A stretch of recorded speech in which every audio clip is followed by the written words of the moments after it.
톨스토이가 사람은 무엇으로 사는가라고 하는 그 질문에 대해서 사람은 사랑으로 사는 것이다, 그렇게 대답을 합니다. 그 말씀을 놓고 보면 어렸을 때는 부모님의 사랑을 받고 자라는 것이고, 또 성장을 해서는 친구 간의 사랑을 주고받으면서 살고, 또 나이가 들어가면서는 이제 부부 간의 사랑을 나누면서 살고, 또 이웃 간의 사랑을 나누면서 사는 존재이지요. 그래서 사랑이라고 하는 단어도 헬라어에 보면은 부모님의 사랑, 또 친구 간의 사랑, 부부 간의 사랑, 하나님 사랑, 이렇게 네 가지를 이야기하고 있습니다. 그 사랑이 완전하게 될 때 그 사람은 행복한 사람이다, 그렇게 얘기를 합니다. 그래서 하나님을 이야기할 때 우리 하나님은 사랑이시다, 이렇게 얘기를 하죠.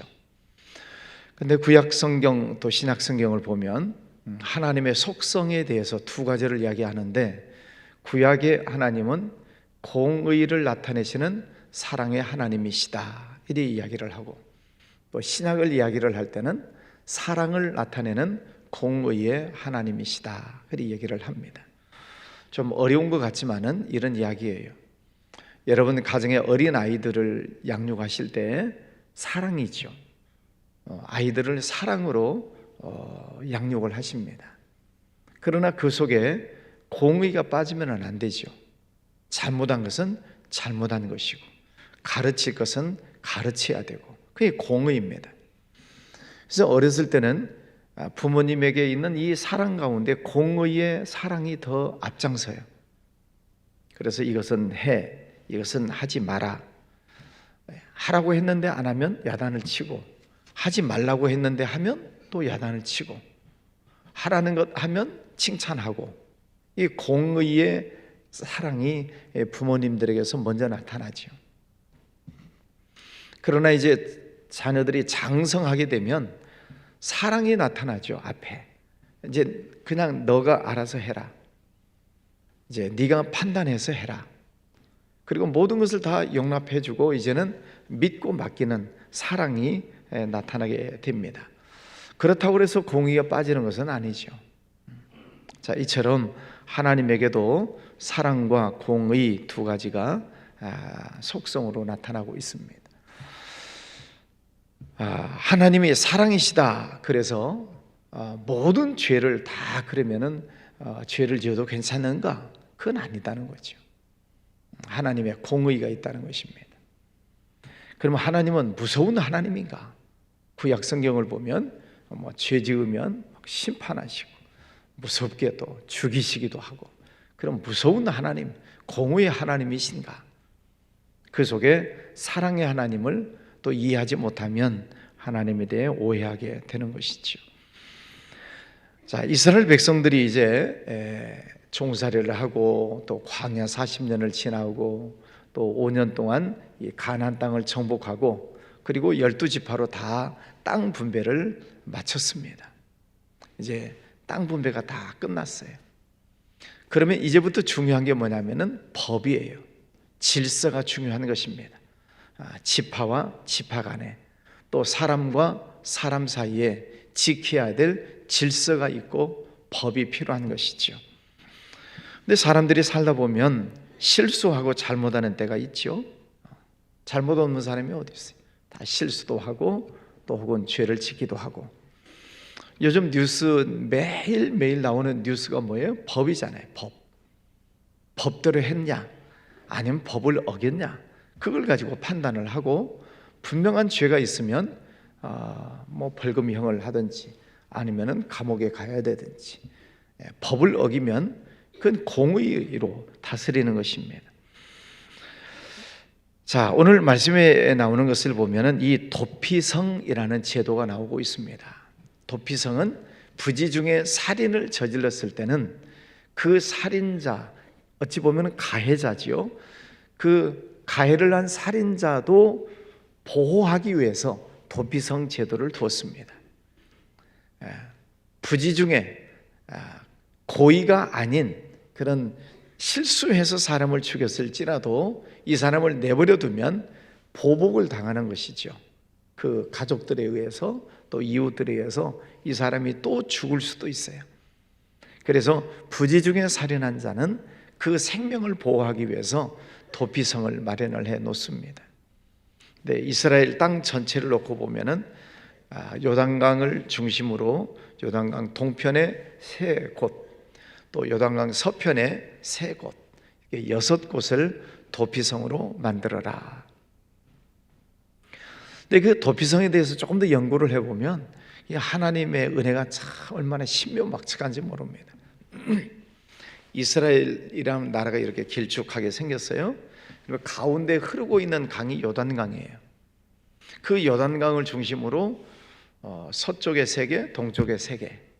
근데 그 3개 거리들이 이쪽 지그재그로 거리가 거의 비슷비슷하게 삼각형을 이루도록 그 지명을 말씀해 주시고 있어요. 뭐 성경 공부 시간은 아니기 때문에 자세한 말씀은 필요 없지만 이렇게 이쪽 3개, 이쪽 3개를 지그재그로 이렇게 마련해 놓으신 것은 전국 어디서든지 잘못했을 때 빨리 그 도피성으로 도망가서 목숨을 부지할 수 있도록 그렇게 하나님께서는 지명을 택해 주시고 있습니다.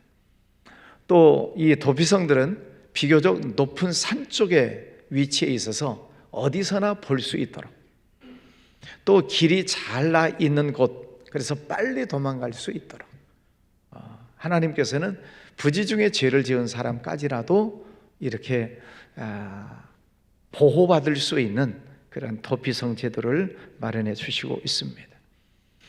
자, 구약의 모든 내용들은 신약으로 넘어오면은 다 예수님을 상징한다, 그렇게 말씀을 드렸죠. 그래서 구약 성경은 신약의 그림자다. 그림자가 있으면 실체가 있죠. 그러면 이 도피성이라고 하는 이 그림자는 신약으로 넘어오면은 예수님을 상징한다는 그런 말이죠. 구약 시대에 누구든지 죄를 지으면 이 도피성에 들어와서 보호를 받듯이 죄인들은 예수님을 믿음으로 그 예수님 안에 들어와서 보호를 받고 죄 용서함을 받는다라고 하는 그런 말씀입니다. 우리가 살다 보면은 실수하고 죄를 짓습니다. 의인은 없나니 하나도 없다. 모든 사람이 다 죄를 범하였음에 하나님의 영광에 이르지 못한다. 그래서 우리가 다 털고 보면은 죄 없는 사람이 없다, 그렇게 얘기를 합니다. 자, 그런데 이 죄라고 하는 것이 얼마나 무서운지 보세요. 죄는 둘 중 하나죠. 하나님의 말씀대로 살지 못한 것, 또 사람을 사랑하지 못한 것. 크게 보면 하나님에 대한 죄, 사람에 대한 죄, 두 가지. 미워하는 것도 죄지요. 그러면 미워하지 않는 사람이 어디 있어요? 그러니까 다 걸리는 거예요. 마음속에 욕심을 품는 것, 이것도 죄예요. 그러니까 이 죄의 그물망에서 벗어날 사람이 없어요. 자, 그런데 어쨌든 미워하고 시기하고 질투하고 불평하고 원망하고 하는 생각만 해도 이것도 죄예요. 자, 그런데 이 죄라고 하는 것이 우리들 마음속에 있으면 성경에 보면은 사탄 마귀가 그 마음속에 들어간다 그랬어요. 왜? 마귀가 들어가니라. 악신이 역사한다. 마귀가 들어가요. 그러면 우리는 마음속에 불평하고 원망하고 미워하고 이런 감정적인 것들만 가지고 있었는데 그 속에 마귀가 들어가면 그 다음에는 이 마귀가 집을 짓는다 그래요. 영적인 해석을 하자면 마귀가 마음속에 집을 지어요.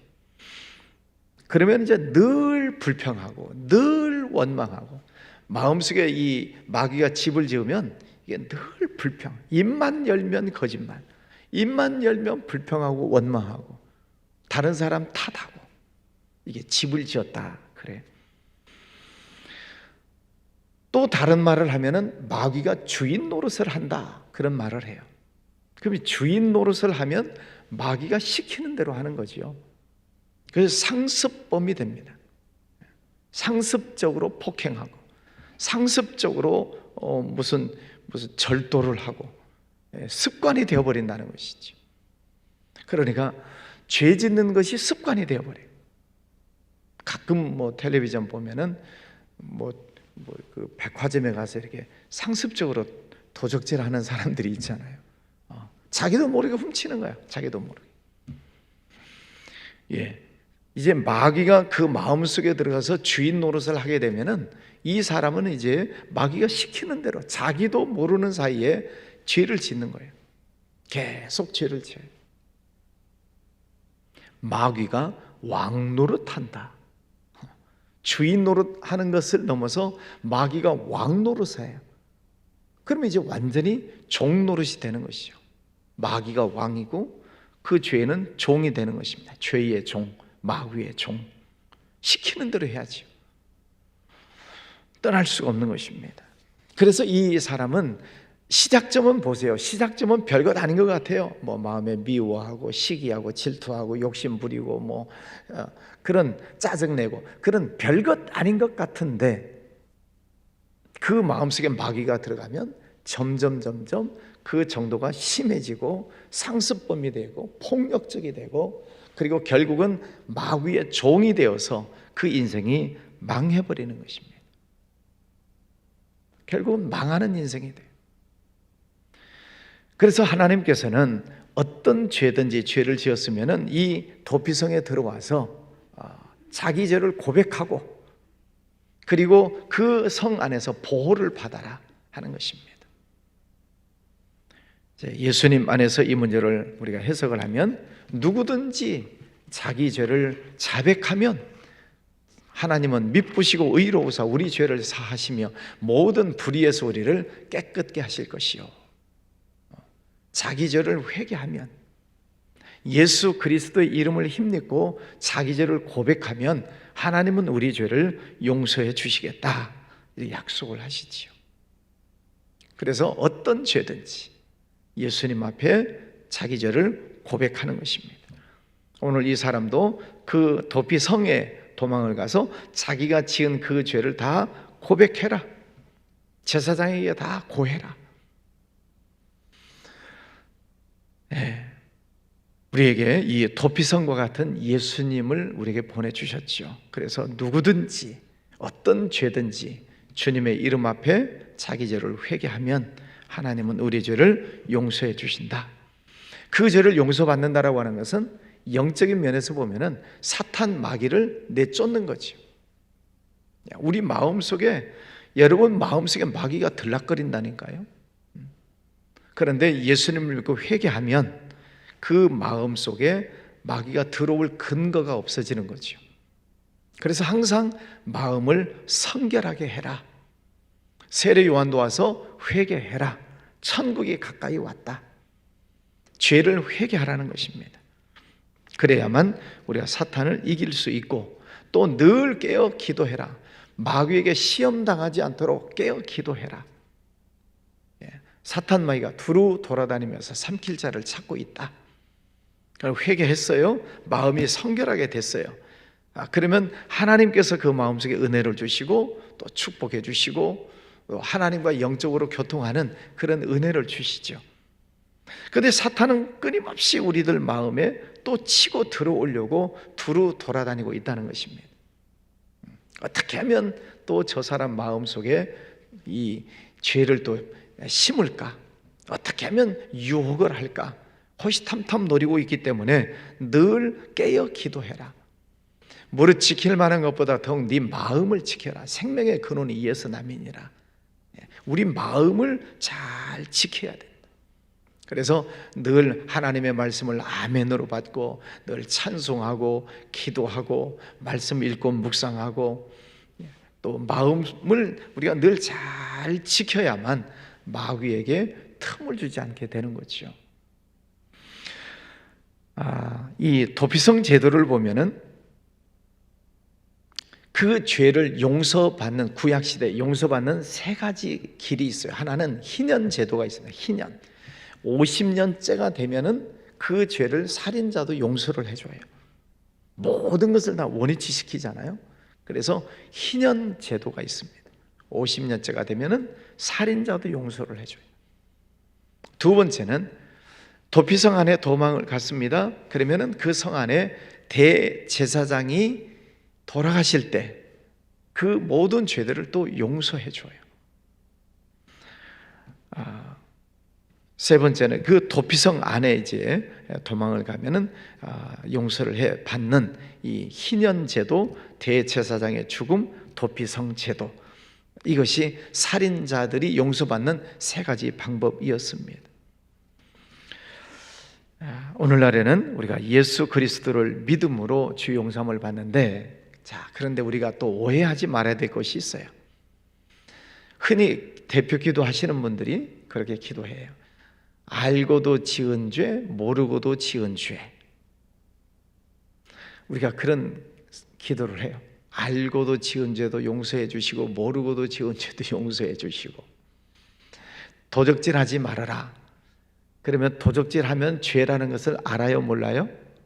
알아요. 도적질하지 마라. 이거는 죄예요. 근데 알고도 도적질을 했어요. 그러면 알고도 지은 죄예요. 그럼 회개해야 되잖아요. 어떻게? 하나님, 제가 말씀을 듣고 보니, 깨닫고 보니 제가 도적질을 했습니다. 하나님, 잘못했습니다 하고 하나님께 회개 기도했어요. 그럼 이 도적질한 물건은 어떻게 해야 돼요? 도적질한 물건은 가지고 있으면서 하나님 용서해 주세요 그러면 되나요? 그러면 다 도적질하고 회개 기도하면 되지. 그래서 진정한 회개는 하나님 앞에 죄를 고백하고 물건을 원위치 시켜야 돼요. 가져다 줘야 돼요. 근데 성경에서는 이 물건 값에 5분의 1을 더해서, 도적질한 것을 5분의 1을 더해서 갚아줘라. 이 배상을 하라는 것입니다. 그런 제도를 알면 도적질을 할 수 있어요, 없어요? 못하지요. 왜? 하나님 앞에 회개 기도하는 것뿐만 아니라 물건 값을 5분의 1을 배상을 더해서 갚아야 되니까 자기에게 더 손해가 나는 거죠. 그러니까 말씀을 알면, 제대로 알면 도적질을 할 수 없는 거죠. 그런데 알고도 지은 죄에 대해서는요, 성경에 보면은 회개하면 하나님께 회개하고 물건을 갚았어요. 그것으로 끝나는 게 아니고 하나님의 징계가 있어요. 죄는 용서해 주시지만 징계가 있다는 얘기입니다. 하나님의 용서는 하시지만 매는 때리신다, 그런 뜻이에요. 알고도 지은 죄는. 여러분, 애들이 도적질을 했어요. 나쁜 짓을 했어요. 그러면 이제 걸렸어. 부모님한테 들켰어. 그러면 애가 아빠 잘못했어요, 엄마 잘못했어요. 그러면은 심하면 매를 들어서 때려요. 다시는 나쁜 짓을 하지 않도록 몸에 아픔을 줘요. 따끔하게. 그래서 다시 나쁜 짓 하면은 매 맞는구나 라고 하는 것을 각인시키는 거죠. 용서는 해주지만 매는 때린다, 이 말입니다. 그러니까 알고도 죄를 지으면 하나님의 심판이 반드시 있다 하는 것을 알아야 돼요. 회개하면 용서는 하셔요. 그런데 육체적인 심판이 있다. 그게 없으면 죄 짓고 또 회개하고, 죄 짓고 회개하고, 습관적인 것이 되어버리는 거죠. 모르고 지은 죄가 있어요. 이거는 이제 우리는 실수라고 하죠. 정말 몰랐어요. 그런데 나중에 알고 보니까 이게 내가 잘못했구나, 이게 죄구나 하는 것을 알았어요. 모르고 했는데 그래도 하나님 앞에 회개해야지요. 왜? 죄는 죄니까. 그리고 혹시라도 어떤 물질적인 손해를 끼쳤다면 그것도 갚아야 돼요. 그런데 모르고 잘못한 것에 대해서 회개하면 하나님은 용서해 주세요. 그럼 모르고 했으니까. 그런데 알고 죄를 지으면은 육체적인 형벌이 따른다. 이해가 되셨나요? 두 가지를 구분하셔야 돼요. 알고도 지은 죄는 회개하면 영적으로는 용서하시지만은 육체적으로는 심판이 있다. 그냥 모르고 지은 죄에 대해서는 회개하면 하나님은 용서해 주신다. 오늘 이 도피성 제도에 대한 말씀을 드렸는데, 그 속에 있는 이 겉으로 보면은 하나님은 공의의 하나님, 무서운 하나님이신 것 같지만은 그 속에 사랑의 하나님이 계시다는 것을 이해해야 한다는 것입니다. 그래서 구약 성경은 공의가 나타난 사랑의 하나님, 신약은 사랑이 나타난 공의의 하나님, 이 하나님을 우리가 이해하는 것이 좋겠습니다. 자, 오늘 하루 생활하실 때에도 그래서 우리가 늘 성경을 읽고 성경 말씀을 듣고 죄짓지 않으려고 노력을 해야 되고, 또 말씀을 듣다가 잘못한 것이 깨달아지거든 회개하고, 또 원위치하고, 형제에게 원망 들을 만한 일이 있거든 가서 화해를 하고, 그리고 언제나 우리 마음을 성결하게 해야 된다, 깨끗하게 해야 된다. 하나님은 그 속에 은혜를 주시기 때문입니다. 오늘 하루 생활하실 때에도 여러분 마음의 성결함을 잘 유지하시고 또 하나님의 은혜가 임하시기를 바랍니다. 기도합니다. 거룩하신 아버지 하나님, 감사합니다. 구약 시대에 실수하고 또 죄짓고 잘못한 사람까지라도 하나님께서는 용서해 주시려고 도피성 제도를 마련해 주셨습니다. 작은 죄는 동물을 잡아 희생 제사를 지냄으로 용서를 받을 수 있지만, 그러나 살인죄는 도피성을 마련해 주셔서 용서받는 제도를 허락해 주셨습니다. 아버지 하나님, 오늘 누구든지 예수님 도피성 안에 들어오면, 그리고 고백하면 하나님은 우리 죄를 용서해 주신다고 말씀하셨습니다. 아버지 하나님, 간절히 기도하옵는 것은 우리가 실수하지 않도록, 죄짓지 않도록 먼저 저희들을 지켜주시기를 원합니다. 성령님께서 우리의 마음속 깊은 곳을 살피시오니 혹이라도 감정적으로라도 실수하거나 죄짓지 않도록 성령님께서 저희들을 지켜주시옵소서. 늘 하나님 앞에서 성결함으로 서서 하나님과 교제하고 교통하고 하나님의 은혜를 받는 우리의 삶이 되게 해주시기를 원합니다. 오늘도 귀한 아침을 날아가여 주셨습니다. 종일토록 하나님을 찬송하고 감사하고 승리하는 복된 날 되게 하여 주옵소서. 가족들, 자녀들, 온 가족이 하나님을 잘 섬기는 믿음의 가정 될 수 있도록 하나님께서 복을 내려주시기를 원합니다. 또 직장, 사업장 하는 모든 일들 위에 하늘문을 열어주셔서 물질의 문도 열어주셔서 하나님의 은혜를 경험하게 하시고 또 나눠주고 베풀고 쓰는데 부족함이 없도록 물질의 복도 더해 주시기 원합니다. 몸이 연약한 이들 하나님 어루만져 주셔서 더러운 질병들이 다 떠나가게 하여 주시고 우리의 몸이 튼튼하고 건강하게 회복되어서 몸으로 충성하고 주님께 영광 올려드릴 수 있도록 강건한 은혜를 더해 주옵소서. 이 나라 아버지 하나님, 여러 가지 정치적으로 혼란하고 경제적으로 어려운 가운데 있습니다. 아버지 하나님, 불법적인 것들이 사라지게 하시고 무질서한 것들이 다시 질서를 찾게 하여 주시옵시고 하나님의 은혜를 허락하여 주셔서 이 나라 정치가 안정되고 경제가 회복이 되고 온 국민들 마음들이 다시 회복되는 은혜를 허락하여 주옵소서. 오늘도 주와 함께 동행하기를 원합니다. 기도하는 제목 하나하나 응답하여 주옵소서. 귀한 예물 드리는 손길도 축복해 주시옵소서. 예수님 이름으로 기도하였습니다. 아멘.